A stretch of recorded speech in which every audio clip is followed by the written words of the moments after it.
going? G'day, Michael. How are you, mate? Not too bad, yourself? Yeah, very good, thank you. Very good. That's good. I hear you're getting a bit of a scorcher over there today. Yes, it's real clean heat too. It's not humid, it's just hot. Yeah, okay. Yeah, we had about 5 inches of rain the other day over here, and it's starting to get very humid. It's no fun at all. No, I don't like the humid. Not exactly hot, but not exactly cool at the moment, just sticky. It's about 32 at the moment, but it's real clean heat. Oh, well, that's not too bad. Don't suppose you get much of a sea breeze where you are? Yeah. Oh, you do? Yep. Oh, well, that's not so bad then. No, it's you drive inland a bit and it goes up 5 degrees. Yeah. Mate, touching base with you again after your call yesterday, I just wanted to recap what you were telling me because it sounded pretty fascinating what you've encountered. Yep. So, just so you know, I am recording this for our podcast, but we'll just keep you as Michael, and you don't have to say any exact locations, but whatever you want to say is up to you, mate, so fire away.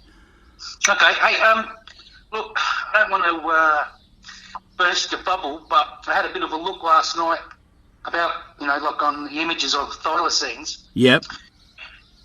Do they all have, like, dog-type snouts?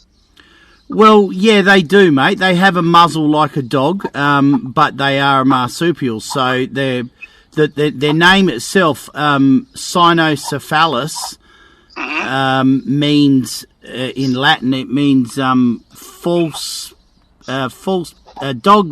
dog-headed pouched wolf or something. But Okay. it's false dog. That's where the phallus comes in. Okay. Well, the thing I saw, it looked like an English Bull Terrier, Yep. but with a really ugly cat head. Yep. That's what I thought it might have been a Marsupial lion. yeah. And again, I didn't see the side, so I didn't see any markings. All right. But this thing was about, it was probably 30 metres away from it. It was about, 40 kilos. That's pretty heavy. Yeah, but I was just doing it in relationship to my English Bull Terrier that I had. Yeah, sure. And he was, basically the same size. So I just guesstimated, So what exactly happened, mate? Start from the beginning. What exactly happened? What did you encounter? I was in the shed pulling pallets apart, and my cat screamed, and I jumped out of the shed, and I shouted for him, and he came running down the road. Then he started wobbling, and there was something going on in the bushes, and then he fell down in the middle of the road, and so I was sort of hobbling over to him as quick as I could, and then this creature came out of the bush, and it must have chased the cat through the fence. The cat went through the fence. It was just a farm fence, but this thing crashed into the fence. Okay. So that's why the cat got a little bit of a Head start. Anyway, this thing's running at the cat now. So I actually pulling the pallet apart. I had the hammer in my hand, so I threw the hammer at it. I missed it because it was running, but it got its attention and it stopped. Then it sort of didn't. It wasn't scared of me. It just sort of squatted down, like a cat would if it was hunting a bird. Yeah, how they go down on all fours and get low. Yeah, that's what it was doing. And then it started going towards the cat. And I'm trying to get to the cat. And I just grabbed the beer. And so I lobbed the beer at this thing. And it hit the road and split. And then all the beer came out. And that startled it and it took off. And that was it. Okay. So what time of day was it?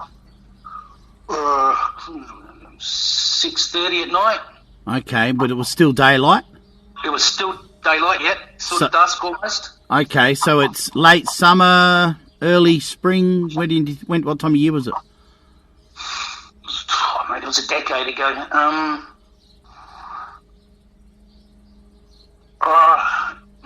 No, that'd just be guessing, mate. Sorry. Yeah, no, that's cool. That's cool. So it was before dark, but it was, getting close to dusk. Yes. Okay. Now, the animal itself, you got a reasonably good look at it. Yep, face on, yep. Yep. And how I think you said 30 metres was the closest you got to it? That's right. So describe the animal's features in as much detail as you can recall then from what you saw. Okay. Again, very ugly looking cat head. Yep. It was extremely muscular in the front part, in the shoulders. Yep. Because again, I only saw front on. Sure. And I was still trying to get to my cat when it took off, when they burst the beer can. So I didn't really get a look at its side. Yep. Anyway, it was about the size of a 40-kilo bull terrier. So it was a decent-sized animal and quite solid and muscly. Very muscly, actually. Like its front legs and shoulders were disproportionately large. Okay. Was it... That's interesting note that you've made there. Was it, from what you did see of it when it was moving, did it appear that the shoulders were higher than the rear end? Yes, definitely. Okay. That's excellent note. All right, so you're about 30 metres away from it. How many seconds, minutes do you think it went on for that you actually saw the animal? 10 to 15 seconds. Okay, that's pretty good. And what colour was it, mate? Very dirty brown. Okay, you didn't spot any markings on it at all? No, I didn't. No, but again, I only saw it front on. Yeah, fair enough. And your focus is on your injured cat, obviously. That's right, yeah. But I was quite, I guess, scared when it was standing there, because I'd never seen anything like that before. And you're armed with a hammer and a can of beer. Yep. What sort of beer was it? 4X. Ah, good stuff. Say. Now, I'm not one to accuse you of being drunk or anything like that, mate, so you don't have to worry about that. You clearly had an encounter that rattled you. So after this thing took off, what did you do then? I picked the cat up, chucked him in a box and took him to the vet. Yep, so you had to go straight to the vets and find out what they could do to save your cat? Yeah, he was pretty chewed up too. Okay, so you managed to save your cat? Yes. Is he still with us? Yes. Excellent. Oh, that's good. And what sort of injuries did he actually sustain? Just lacerations? Yeah, it looked like the thing was trying to, from the bite marks, it looked like it was trying to break his spine. Okay. He had a real big tear on the inside of his leg, the top of his tail, like the base of his tail. Yep. So the scruff of his neck, and he was torn up around the ear and the side of his head. So it actually bit the neck, and the cat got away, or? Yep, I think that, as I said about the cat going through the fence. That's what saved it. Yeah. Okay. It was just a farm fence, so it's like a 6-inch wire hole, and he just burst out of the bushes. Yep. And then all of a sudden, the bushes and the fence are rattling away. So I think the thing crashed into the fence. Yeah, and then got under it or through it somehow, or bread or whatever. Yeah. Yep. Okay. Found a weak spot in the fence to come through and keep after your cat. Mm-hmm. And what did the vet say about your injuries? Did you describe the animal to the vet at the time, or? Yes. And that's where we came up with the marsupial lion concept. So your vet wasn't totally against that concept, or? No. Okay. And they said, "Oh, was it a dog?" I said, "No, it wasn't a dog. I'm only 100 feet away." Yep. Right, and perfect eyesight, and that was the actual first beer. I hadn't even opened it. Yep. And so it wasn't a dog. Yeah, no, that's fine. And it wasn't a cat. It had a cat-like face. Yeah. It was round. Like creatures have a fox face, and then you got pig face. Yep. You got the round ones and the pointy ones. Sure. This was rounded. Okay.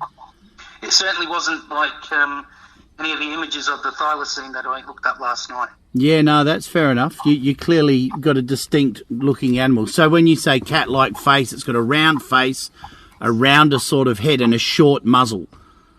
Very short, yes. Okay. But it was like no other domestic feral cat that you've ever seen before. No, I've never seen a 40-kilo cat. Yeah. That's a distinct feature. You know, like a lynx or something like that, or a mountain lion. Yep. They're quite attractive. Sure. This was ugly. This thing was big ugly. So, did your vet mention any other unusual animal sightings or injuries to other animals at all, just by chance? No, but that was a long time ago. No, that's all right. My dog's here going off. That's all right. No, not at all. No, fair enough. The receptionist was more understanding. The vet just said, "Oh, it was probably a dog." Yeah, but the receptionist was a little bit more open-minded. Yep. Okay. So you haven't had any other unusual attacks of any other... Do you keep stock on your property at all? No, I don't. Okay. I've got another cat. Yep. And that one turned up, probably maybe 2 years ago, with these 2 big puncture wounds in its, basically where the black cat got hit, right above the base of its tail. But there's like massive canines. Wow. Like somebody stabbed it with a, what do you call them? A chopstick. Yeah, okay. Did the vet attend to that one as well? No, I just slapped on some Cetrogen, every time you go to the vet, it's $800. Yeah. Did the vet take any photographs of the injuries or whatever to your other cat? I don't think so. Okay. No.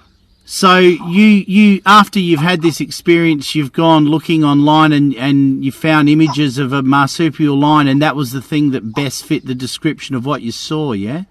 Yeah.